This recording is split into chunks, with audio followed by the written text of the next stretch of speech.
Hola, soy Fedora Monroy y hoy, 18 de abril, recordamos a San Francisco Solano.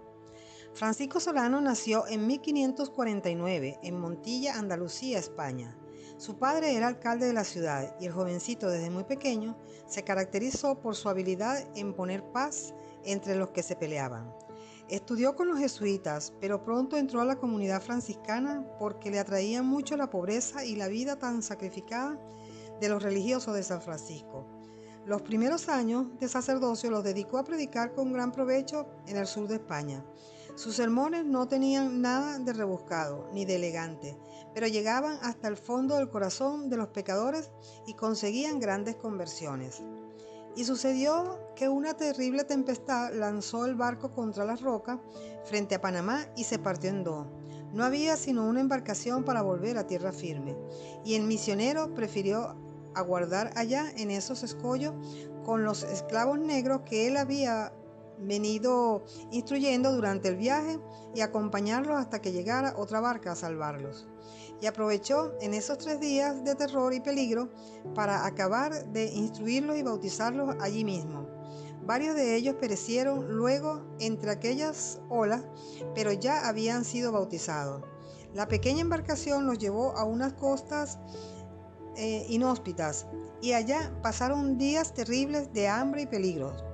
Cuando los marineros se desesperaban, lo único que podía calmarlo era la intervención del padre Francisco. Cuando había pelea, al único que le hacían caso para dejar de pelear era al padre Solano.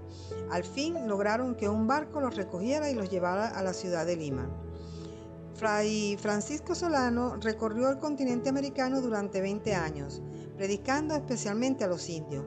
Pero su viaje más largo fue el que tuvo que hacer a pie, con incontables peligros y sufrimientos, desde Lima hasta Tucumán, Argentina, y hasta Las Pampas y el Chaco paraguayo.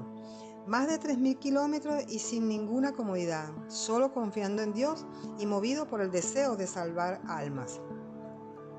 Fray Francisco llegaba a las tribus más guerreras e indómitas y aunque al principio lo recibían al son de batalla, después de predicarles por unos minutos con un crucifijo en la mano, conseguía que todos empezaran a escucharle con un corazón dócil y que se hicieran bautizar por centenares y miles. San Francisco Solano misionó por más de 14 años por el Chaco paraguayo, por Uruguay, por el Río de la Plata, Santa Fe y Córdoba de Argentina, siempre a pie, convirtiendo innumerables indígenas y también muchísimos colonos españoles. Su paso por cada ciudad o campo era un renacer del fervor religioso.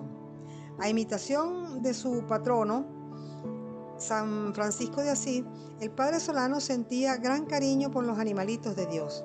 Las aves lo rodeaban muy frecuentemente y luego, a una vez suya, salían por los aires revoloteando, cantando alegremente como si estuvieran alabando a Dios. Por orden de sus superiores, los últimos años los pasó Fray Francisco en la ciudad de Lima, predicando y convirtiendo pecadores. En mayo de 1610 empezó a sentirse débil. Los médicos que lo atendían se admiraban de su paciencia y santidad. El 14 de julio, una bandada de pájaros entró cantando en su habitación y el padre Francisco exclamó: «Que Dios sea glorificado», y expiró. Desde lejos, la gente vieron una rara iluminación en esa habitación durante toda la noche. Te invito a compartir este audio para que más personas conozcan la verdadera actuación de los misioneros españoles, manifiesta en este santo, tan denigrada por la leyenda negra.